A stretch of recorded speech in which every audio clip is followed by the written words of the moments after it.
आगे अब हम देखेंगे प्रश्नावली 4.3 का क्वेश्चन नंबर 8। एक रेलगाड़ी एक समान चाल से 360 किलोमीटर की दूरी तय करती है। यदि यह चाल 5 किलोमीटर प्रति घंटा अधिक होती तो वह उसी यात्रा में 1 घंटा कम समय लेती। रेलगाड़ी की चाल ज्ञात कीजिए। हम जानते हैं कि लैंग्वेज वाले प्रश्न में जो भी ज्ञात करने के लिए बोला जाता है उसी को हम लोग मान लेते हैं। तो यहाँ पे बोला है रेलगाड़ी की चाल ज्ञात कीजिए। हमें मालूम नहीं है तो सबसे पहले आइए मान लेते हैं। माना रेलगाड़ी की चाल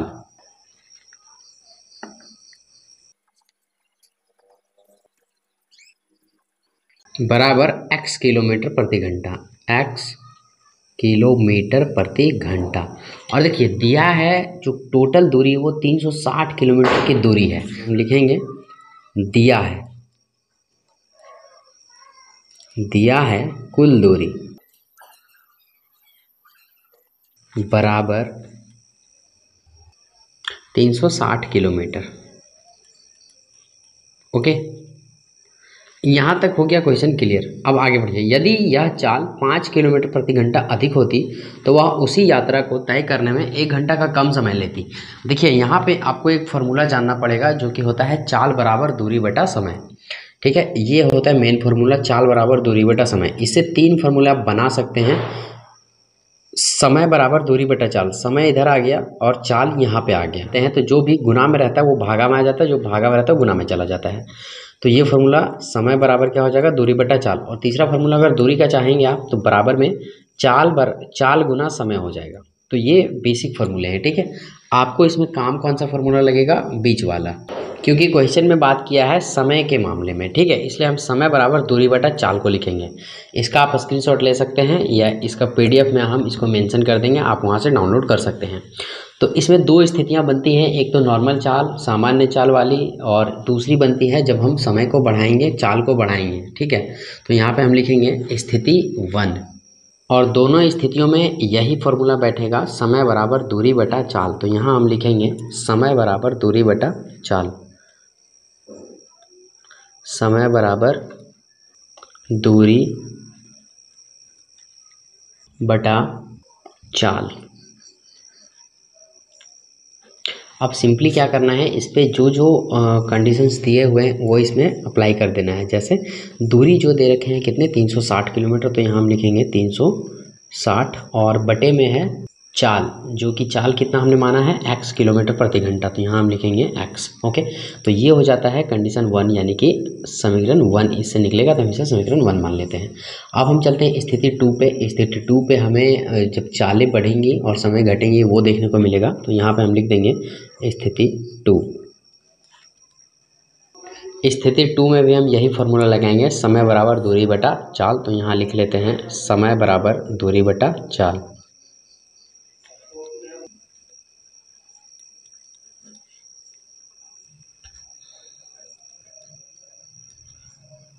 अब देखिए हमें क्या करना है, फिर से वही चीज़ें लिखनी है। सेम फार्मूले लिखने के बाद क्या है, हम वही लिखते हैं। तो दूरी जो है सो सब में सेम रहेंगी। दूरी कितने हैं, 360 किलोमीटर है। ओके, अब देखिए चाल जो है ना वो क्या बोल रहे हैं ये क्वेश्चन में, कि 5 किलोमीटर प्रति घंटा जो है सो बढ़ा दिया जाएगा। 5 किलोमीटर प्रति घंटा क्या करते हैं, बढ़ा देते हैं, किसको, चाल को। अरे भाई 5 किलोमीटर प्रति घंटा अधिक होती, इसका मतलब क्या हुआ कि पहले से अब ज़्यादा है, मतलब बढ़ा दिया गया। वही हम बोल रहे हैं, बढ़ा दिया गया।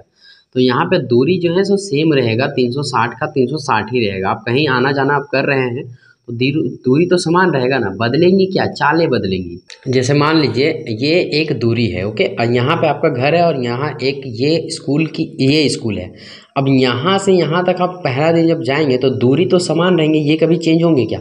अब अगला दिन जाएंगे तो क्या ये बड़ा हो जाएगा, ये यहाँ से यहाँ तक हो जाएगा क्या, नहीं ना, दूरी तो आपका समान रहेगा, लेकिन चालें बदल जाएगी। हो सकता है कि आप जो आज गए थे वो बहुत स्लोली एकदम चल के गए थे, लेकिन जो अगले दिन जाएंगे तो लेट होने के कारण जल्दी जल्दी चल जाएंगे। तो ये चाल बदलती है, दूरी नहीं बदलती है। तो अगर दूरी जो है सो सेम का सेम रहेगा, 360 का 360, यहाँ भी 360, यहाँ भी 360। ओके, अब जो चालें हैं वो चाल बढ़ा दी जाती है, मतलब x+5 कर दी जाती है, मतलब पहले जितनी थी उससे 5 किलोमीटर ज़्यादा है। ओके, तो ये हो गया सेकेंड स्थिति, और हम इसको मान लेंगे समीकरण सेकेंड। ओके, इतना करने के बाद आपको क्या करना है, प्रश्न में बोला है कि ऐसा करते हैं तो एक जो घंटा है ना 1 घंटा कम समय लेती है। तो यहाँ पे हम लिखेंगे प्रश्न अनुसार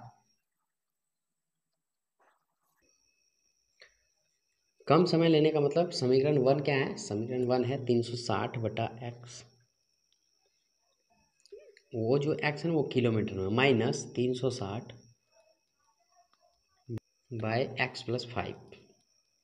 और कम समय ले रही है मतलब इसमें इसको घटाएंगे तो 1 घंटा का बचत होगा, इसलिए हमने यहाँ पे 1 लिखा।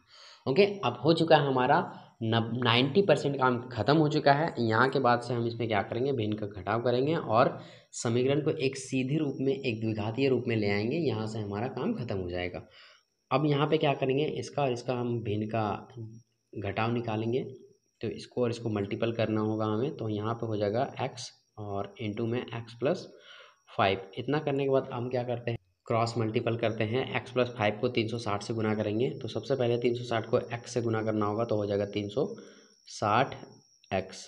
और ये प्लस का हम प्लस देंगे और 360 को 5 से गुना करना पड़ेगा, तो 6 बचे हो जाएंगे 30 और बचा 3, 3 बचे 15 और 3 18। और ये एक ज़ीरो का एक जीरो लिखेंगे हम।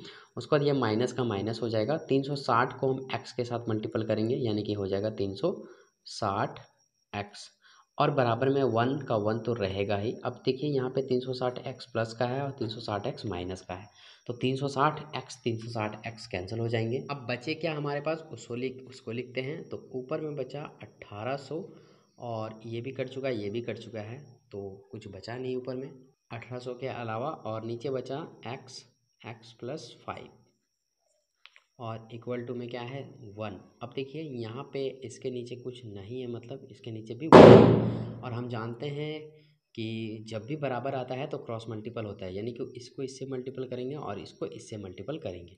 तो सबसे पहले हम इस वाले को इससे मल्टीपल कर लेते हैं, तो देखिए सेम का सेम ही रहेगा, x प्लस 5 का x प्लस 5। और इधर भी 1800 को 1 से गुना करेंगे तो 1800 ही रहेगा, माफ़ कीजिएगा आपको दिखा नहीं। अब देखिए आगे, अब यहाँ पे हम क्या करेंगे, इसको ना मल्टीपल कर देते हैं x को x के साथ, तो x स्क्वायर प्लस का प्लस और 5 को x के साथ तो 5x और बराबर के ये जो 1800 है बराबर के इधर आएगा, तो ये माइनस में चला जाएगा क्योंकि उधर जो है ना बराबर में प्लस में था और बराबर के इधर कुछ नहीं बचा, मतलब ये ज़ीरो। ओके, अब ये जो समीकरण आया है एक सीधी रेखा में आ चुकी है, द्विघातीय के रूप में आ चुकी है।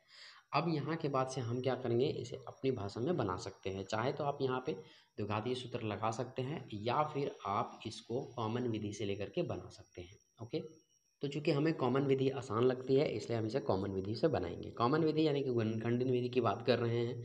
गुणनखंडन विधि में क्या होता है, बीच वाले को तोड़ना होता है और उसी को जब गुना कराएंगे तो लास्ट वाला और पहले वाले को गुना करा के आता है।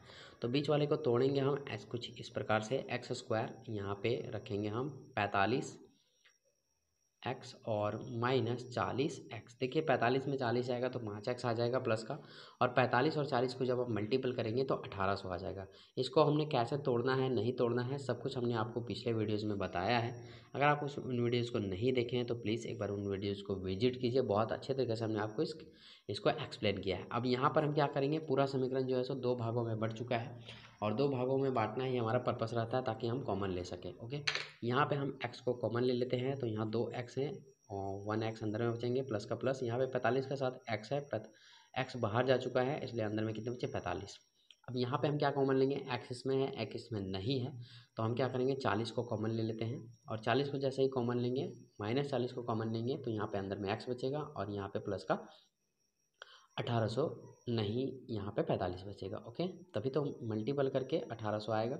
ओके, अब यहाँ पर बराबर में 0। हम जानते हैं कि इतना लिखने के बाद एक अंदर वाला लिखते हैं, एक बाहर वाला लिखते हैं। तो अंदर वाला क्या है x माइनस, और बाहर वाला क्या है x माइनस 40 और बाहर वाला क्या है x प्लस 45 और बराबर में क्या है 0। अब चूँकि यहाँ पे देख सकते हैं आप दोनों के बराबर में 0 है, तो हम इसे अलग अलग करके लिखेंगे, x माइनस 40 बराबर 0 और एक लाइन ड्रॉ करेंगे यहाँ पे और लिखेंगे x प्लस 45 बराबर 0। अब यहाँ पे हम इसे लिख सकते हैं x बराबर 40 और यहाँ पे लिख सकते हैं x बराबर माइनस 45। अब यहाँ पे चूँकि रेलगाड़ी की चाल के बारे में पूछा है तो एक ठो आंसर जो आया है वो धनात्मक आया है और एक ठो ऋणात्मक आया है। हम जानते हैं कोई भी चीज़ ऋणात्मक में नहीं होती, इसलिए हम यहाँ पे लिखेंगे चूँकि रेलगाड़ी की चाल ऋणात्मक नहीं होती है,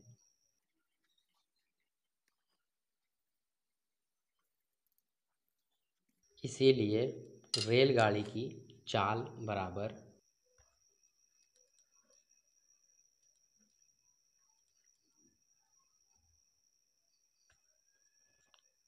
40 किलोमीटर प्रति घंटा, और यही हो जाता है आपका फाइनल उत्तर। तो चलिए, वीडियो कैसा लगा आप हमें ज़रूर बताएंगे कमेंट करके। अगर आप चैनल पर नए हैं तो चैनल को सब्सक्राइब कर लीजिए। अगर आप हमारे व्हाट्सएप के ग्रुप से नहीं जुड़े हुए हैं तो व्हाट्सएप के ग्रुप से जुड़ जाइए। लिंक जो है सो डिस्क्रिप्शन में हमने डाल दिया है, आप वहाँ से उस पर क्लिक करके जुड़ सकते हैं। इससे आपका बेनिफिट क्या होगा, आप डायरेक्टली हमें फ्री ऑनलाइन अकेडमी की टीम से मैसेज करके बात कर सकते हैं और अपनी क्वायरी को, डाउट्स को दूर कर सकते हैं। और कुछ भी एक्सरसाइज आपको पढ़ने हैं आगे, अगर आपने पढ़ लिया है तो उसका भी डिमांड आप कर सकते हैं। तो चलिए, वीडियो में बने रहने के लिए धन्यवाद। मिलते हैं अगले वीडियो में, तब तक के लिए जय हिंद, जय भारत।